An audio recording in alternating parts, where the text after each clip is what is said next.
You're listening to the Hazard Ground Podcast with service members from across the military sharing their stories of combat and survival. And now, here's your host, Mark Zeno. Welcome into the Hazard Ground Podcast. We always appreciate you joining us each and every week. Before we get to this week's episode, just a couple of quick notes. Get on iTunes, leave us a rating and review. Guys, the reviews and ratings mean so much to us. They let us know how we're doing with the show, what you like, but furthermore, it helps spreads the word about the podcast, and we get more and more listeners each and every week. And you could tell a friend about the podcast, encourage someone else to listen, whether they're a veteran or not, whether they're military or not. I'm sure they'll enjoy the stories of America's heroes. So see if you can get somebody else to join you as part of the Hazard Ground audience. I want to take a quick second to thank all of our sponsors, Patagonia. We also have Blue Apron, On It, 510, Moose Jaw, Mountain Gear, Hydro Flask, and CSS Uncharted Supply Company. These are all people who support the podcast, and we certainly appreciate it, but we want you guys to use them. These are products that we use here at the Hazard Ground, and we certainly appreciate their support, but you guys also supporting our sponsors because we're all tied into this thing together.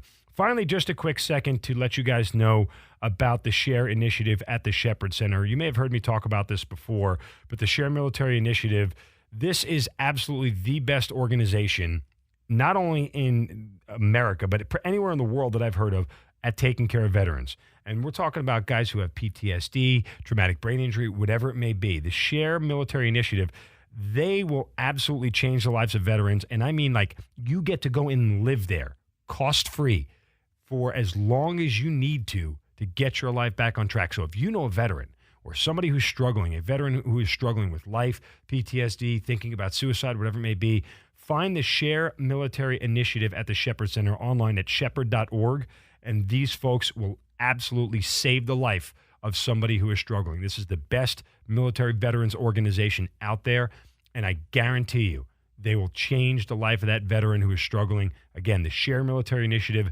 Check them out online, shepherd.org, the place to go. Now on to this week's guest is part of a story that we've told several times before, the Battle of Hue in Vietnam, yet we get another perspective on it from a guy who spent some of the toughest parts of the battle in Vietnam during Hue 1968. He is former Marine Lance Corporal Richard Prince on the Hazard Ground Podcast. Richard, welcome. Thank you for joining me.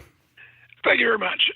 Let's start back at the beginning. Tell me how you got into the Marine Corps. Well, at 18, I couldn't get a job in Washington, D.C. The only jobs that was available was either washing dishes or cleaning up restaurants, or it wasn't a good job. I just finished school and just couldn't get a good job. So I went down to the recruiter's office, 7th Ave Street in Washington, D.C., walked in and saw this well-dressed, clean Marine. I saw the Navy guy. I saw Air Force guy. I saw an Army guy. But the Marine was clean. He was so neat. He was really... He had my heart from the beginning. When I walked in, I said, oh, I got to be one of them. They gave me a test. I took the test. I passed it. 180 days later, I think it was, I think I had to wait 120 days, I think. I had to wait for a while before I got to go. I was sent out to Baltimore, Fort Hollenberg, and then sent to Camp Pendleton. To Paris Island in South Carolina. We arrived about 10:30, 11 o'clock at night on the bus. We was all called off the bus, and for the first time we got screamed at real good. But they made men of us. They made us all men, that we follow a leader and we follow orders. And that is the purpose of the boot camp. After completing the boot camp, I was sent up to Camp Lejeune. On that, they have a little base called Camp Gagger, and we went to advanced training there. Upon completing that advanced training, they allowed me to go home for 2 weeks. I went home, saw my family, my mother and father, my sisters and brothers, and I was on the plane again. This time back to Camp Pendleton. In Camp Pendleton, California, I was part of a replacement battalion. People that I had been training with, I knew, and they knew me. So we went through some more training there. And after the training was over, I said, I have a brother in Vietnam. I told the sergeant. And they said, well, we're going to send 2 brothers at the same time. Now we're going to pull you off this rotation. So they did. And I pulled guard duty for a while. But all my friends was already gone. It was lonely. Everybody I knew was already in Vietnam. So I asked the sergeant to let me go. I signed a waiver and they put me on a plane. Next thing I know, I was in Camp Butler in Okinawa. One day they called my name and said, pack your stuff, you're going on a plane to Vietnam. We got on a plane to Vietnam and arrived in Vietnam in November 1967. And we arrived there, and for the first time we heard the rounds go off. We jumped off the plane very quickly, headed for bunkers, and there was artillery going off so much. And it was frightening. It was frightening. The next morning, we was trained with M14. Next morning, truck came around to pick us up. Each unit got so many men. The one I was going to was 1-5 Delta. So they put me on truck. I'm sitting there, and where's my weapon? I'm in combat area. Where's my weapon? No one's giving me a weapon. The only 2 people that had weapons on that truck was the shotgun and the driver. I said, we're gonna get killed. We won't have a weapon. We went on. We made it to a place called Hue City, where combat base was there, safely. We got off the truck, and they handed us the M16. The first time. I don't want this. This is a toy. I want my M16. I want M14. I don't want this. But soon I realized the M16 would do the job. And we went on patrol around Hue, and we had different episodes. And Lieutenant, we got pinned down the rice paddy. Sniper rounds coming in. Automatic weapons. And we pinned down there, and the lieutenant called in the airstrike.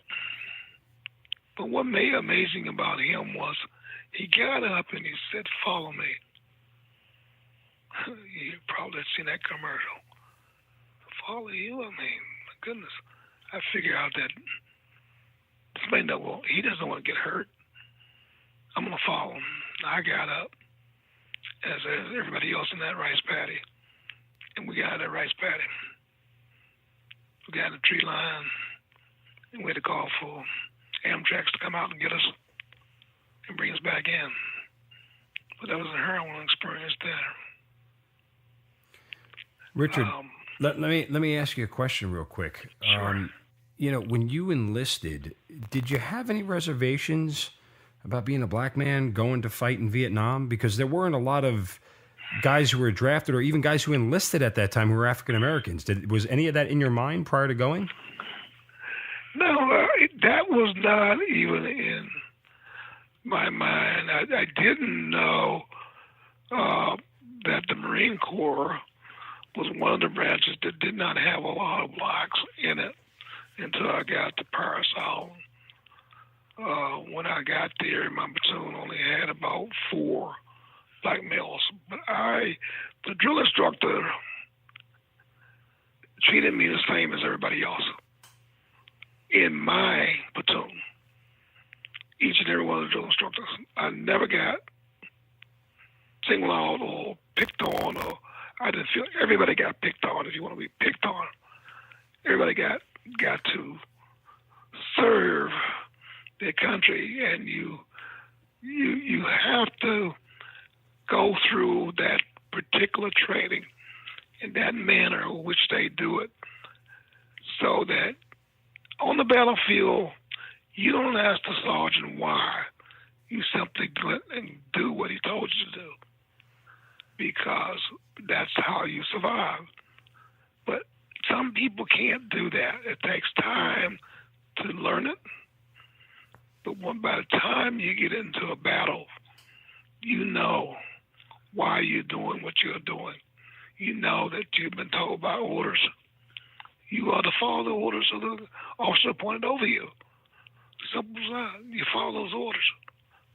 So take me back to the Battle of Hue in 1968 and your involvement with that battle. How did you get there? What happened? Give me all the details. I was assigned up in I Corps.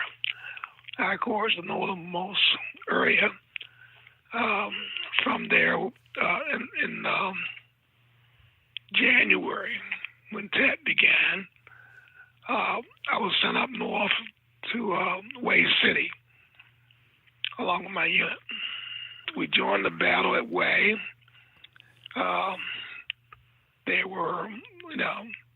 We never fought like that before because it was door to door, house to house. I was on one side of the river and came over to the other side by a military vehicle on the water along with my unit, and we moved up to the Citadel, going house to house. We had a lot of people that was injured and wounded and killed. It was pretty bad for a while. By the time we got to the Citadel, my unit, the first night, one of the companies went up to the on top of the Citadel, on top of the Dunbar Tower, basically. At that Dunbar Tower, they was eventually routed off the tower. We had people wounded up there because it was raining and misty and cold. We couldn't get an airstrike in. So that we eventually got some artillery up in that area. We had left men up on the tower that was wounded. One individual was buried alive over the night, Tom Zato. The next morning, I went up, and I was at the bottom of a column of men, and as they was heading certain wounded people down to where I was, as I looked at them and did the best I could to stop the bleeding and get them on down, further down to the dock, the corpsman, who could probably help them a little bit better than I could. Eventually, I got to the top. After about 3 of these people getting down, I got to the top. I got called over by one of the squad leaders, and he said, "Look at this." And I looked out and saw a man's hand. I began to try to move the rubble from around him as my squad leader did the same. It wasn't fast enough for me. It was too slow.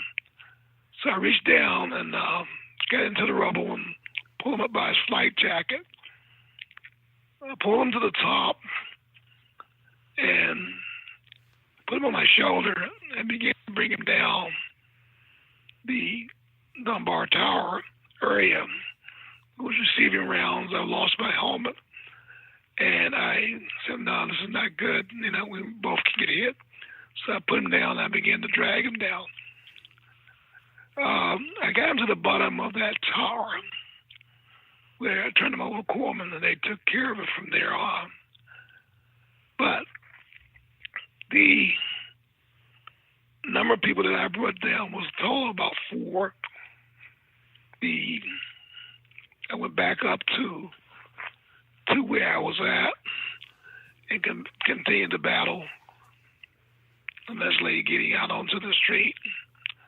And going up the street, we set in for the night in some houses, and we spread out. I received a couple of new men that joined me.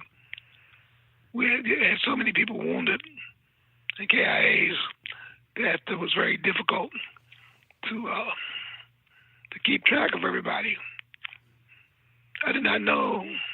I knew my squad leader, but I did not know squad sergeant, platoon sergeant, because they had changed so quickly. The officers, who most of them had gotten either wounded or killed, so we was in pretty bad shape. We eventually did this house-to-house fighting, and I came along a brick wall along with 4 other men. And by the fact that I was a lance corporal, I suddenly had a squad. And we were shooting over this wall. And then this new guy who came into our unit was telling me that he could not see the enemy. I told him I didn't care, just fire his weapon in the direction. Down the road, I again lifted my head up and looked over the wall to make sure that we was on line with the other people on the right of me. And after about the 3rd time I got hit in the neck. I went down. I grabbed the bandage and began to bandage myself. I did not hear anyone call corpsman up, so I figured that most of our corpsmen either was wounded or busy with other people. I got up and started moving backwards down the street which came up past the Dunbar Tower. As I got halfway down that area, I ran into some Arvins. That's the Vietnamese army who was doing sweeping up towards us, picking up weapons and wounded people. They saw me and put me on a mule's vehicle, that little tractor, and they took me to an aid station, American aid station. They immediately began to work on me. I knew I was hurt pretty bad. So I was being given my last rites. Strangely, as it may seem, I was brought up at the Baptist, and I had 2 sets of dog tags. One said Catholic, one said Baptist, because I had switched over. And this clergy, I didn't know really he was a priest or Baptist preacher, but he was giving me my last rites. I knew that for sure. And I reached out and grabbed him. And I with all the power and strength I had in my hands, I told him that I believe in God, because it was a time, this was the time for me to let him know that I was prepared to go. And it was very, very emotional.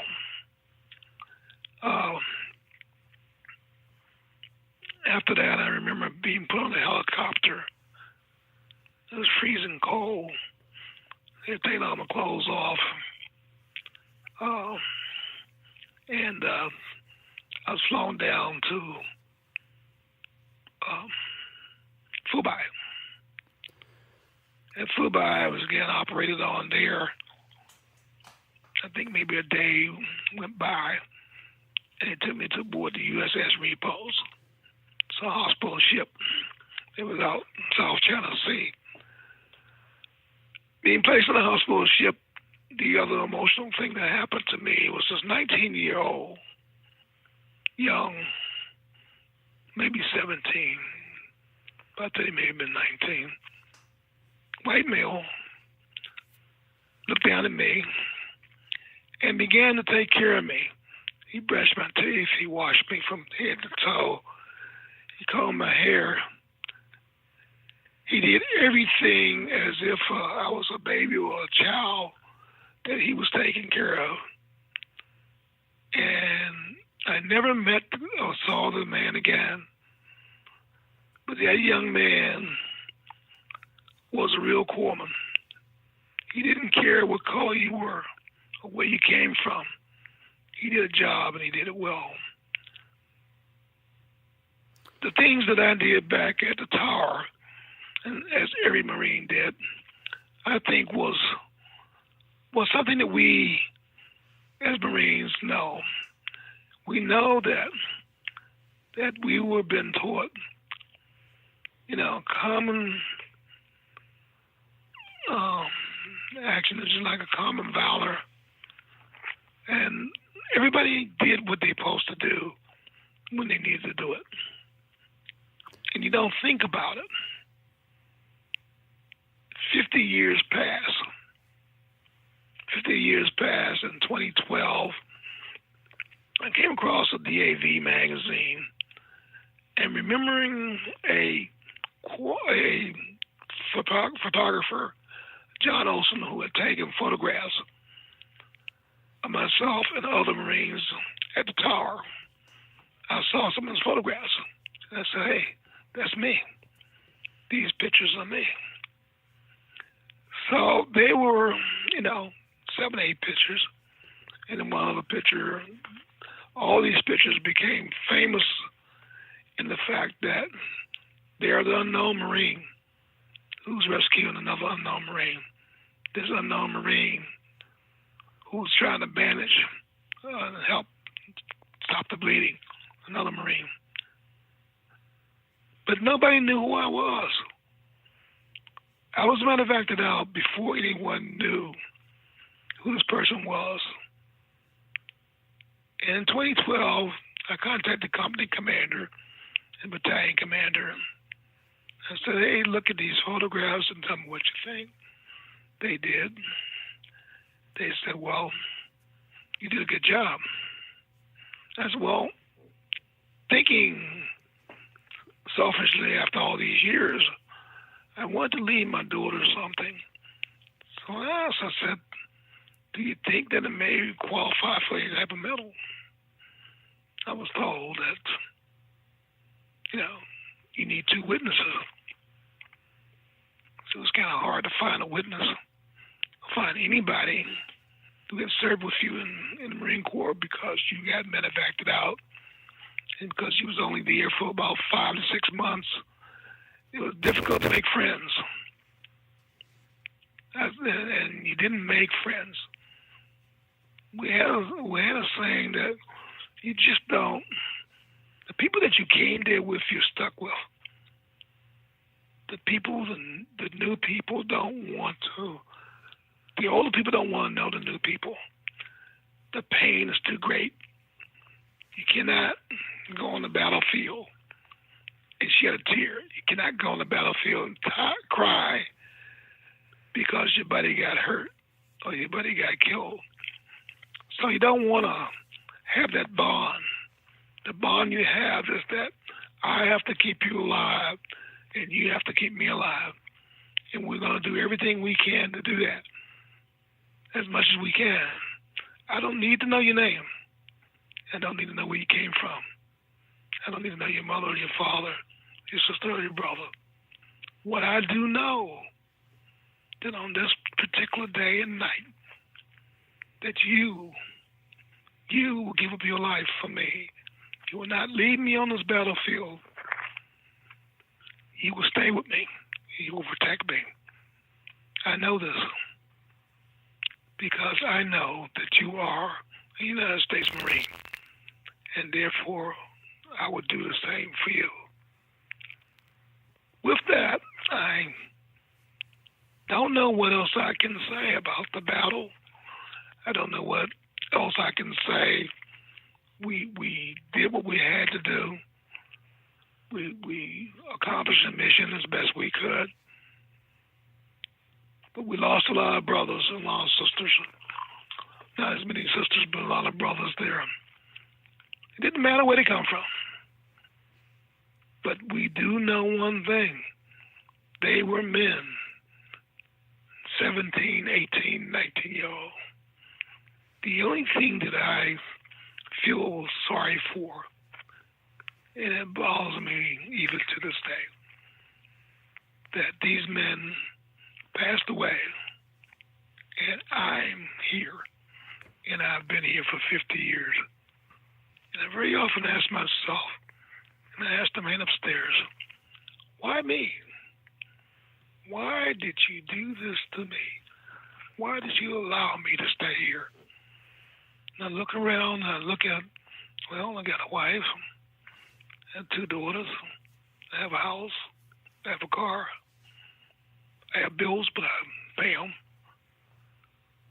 So, what is it? What is it? I don't know, but I know that I had a purpose for being here. And the purpose, I believe, is to tell the truth about the way you feel, to tell the truth about what happened to you, and to always remember the men who've gone before you. With that, I will say in March, the Greatest Generation Foundation reached out to me. They located me and said, we'll have a round-trip trip back to Vietnam if you would like to go. And I said, free. I said, what? Free. I said, why? Why would you do that? I said, that's what we do. I said, what's the catch? Is there a catch? The only catch is that you have to have a passport. I quickly got my passport. I quickly prepared myself, and I was put on the airplane. I met some great guys, 15 of us, 1 corpsman and 14 Marines. We hooked up together, and we flew out to Vietnam. It wasn't a picnic. What we went there for is to get solace, to bring some closure to the pain that we have been living with for those 50 years. And we put some there because each one of us went back to the place where we was either wounded or significant battle took place where you lost friends. Each one of us shed a tear. Each one of us got down on our knees and thank God to be here. But each one of us know that there's a purpose for us all. And whatever it is, whatever it was, I hope that we all have reached that goal. We all have done what the man upstairs wanted us to do. Don't mean to preach, but when you come so close to death, when you have an opportunity to let it be known that you understand, you understand, you understand. That's about all I can tell you about that. When you got back and after your injury and everything else, did any of that linger at all? Did anybody look at you differently as a black man, or were you still just treated the same? And the only reason I asked... think that I tried to forget. I sort of forgot about it. I took off my uniform. I didn't wear it. I just wanted to get back to the life I was in, to get a job. And, after being in the hospital, after I got back, because I was still recovering from my wounds, I spent a total of about 4 months in the hospital and eventually getting medically discharged from the Marine Corps. But I didn't look at that. I just, may have been there. It was a problem. People said people spit on them. But I had taken on my uniform, so the only time I wore my uniform was on the base. And therefore, I didn't experience that. They didn't know I was in the Marine Corps. I didn't go out and brag about it. Matter of fact, I just went ahead and lived my life as best I could. Trying to get the best job I could at the time. Because I needed to survive. Right. And, go back to when you were shot in the throat. Did you know what had happened when you got hit? Did you know how bad it was? I knew that I had gotten hit. And the gentleman to the left of me, who was new, I tried to let him know that I had gotten hit. I wasn't able to speak, but I was bleeding, and I just pulled an ace bandage out of my helmet and began to cover myself up, try to stop the bleeding. He didn't say call him up, or he didn't make any sound to get any help for me. So I decided to get help for myself. So I got up and I left him. And I went back to the direction we had come. He ran into these ovens. But they went on. I found out later this guy did survive. So he's okay. But there were so many others. There's so many others that didn't. And did I know how serious I was? I knew I was hurt, but I was able to walk. I didn't go unconscious. So I guess maybe if it wasn't for the ovens helping me, I may not have been able to make it all the way back there. They got me back to the aid station quickly. When you took the trip back to Vietnam 50 years later, did it give you the closure you were looking for? It helped. When we arrived in Vietnam, there was no problem for me. We went to several other locations, and some of the guys broke down. By the time I got to Hue, it was my day to go to the Dunbar Tower. But that night we arrived, we were sitting in the dining room, and I'm facing out, and I'm looking at the Dunbar Tower. Light is shining up. Flag, communist flag, flying over it. As I look over there, I began to unable to control my emotions. I began to cry, weep. I finally asked the Marine that was across from me, would he please change places so I would not be able to look at the tower? He said, sure, Prince. I went over, took his seat. I wasn't able to look at it. And I got over that day, got over it.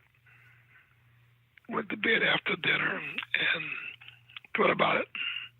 But I looked at this tower and there's light shining up. If you ever get there, please go. There's a light shining up straight up in the air. And it went straight up from the tower where I had been back in 1968 on that February 15th. And I remember these guys up there, and I remember just breaking down again. And just unbearable. But that was the closure. That was it. That was the thing that needed to be done. The next morning, we went out over there. Again, we retraced my steps, where I had been, where I had gone to. Again, those tears could not be stopped. They had to come out. They came out. And thank goodness, I think that. Vietnam is not the way I remember it. That was pretty much destroyed when I was there. Today, 50 years later, like a modern city. People look like they're pretty friendly. They were very friendly to us. We had talked to some of the kids. We had talked to some of the VC, the Vietnam Army, North Vietnam Army personnel. They wanted to shake your hand and be friends. They understood that war was one thing, now it's peace. So I don't think they held anything against me. I didn't hold anything against them. And, but what can you do? You live your life, and they need to live theirs. But it's a beautiful but yet sad situation that when it's at the end, it works itself out. It works itself out. Have you been able to answer the question that you asked earlier about why me? Why did God spare you? Have you been able to reconcile that? I have. I tell my wife, I say, when I was laying on that table after I was wounded, and the doctor and the priest was giving me my last rites, I believe that you was praying for a husband. God said, I have one for you. For 46 years, we had ups and downs, but we had been married for 46 years. That's quite an accomplishment. But she's a Christian and she's very much into the church. But I think more than anything else, she was in a bad situation and she needed help. I was that person who went there, found her, and brought her here and gave her a better life. And I think that was all prearranged. I really believe that's prearranged. I don't think that was a mistake. Doesn't sound like it. As far as the other Marines, I didn't get to see any of the guys that I served with. None of them I have seen since the day I left Vietnam. But the other Marines that I did see have gone through this same thing I went through and probably worse. And if it wasn't for this organization, the Greatest Generation Foundation, if it wasn't for them, I don't know why the military don't do this. I don't understand why you send men out to war, bring them back, and say, okay, we'll send you to a clinic so you can go talk to a psychiatrist. Take them back. Take them back because nobody's shooting at them now.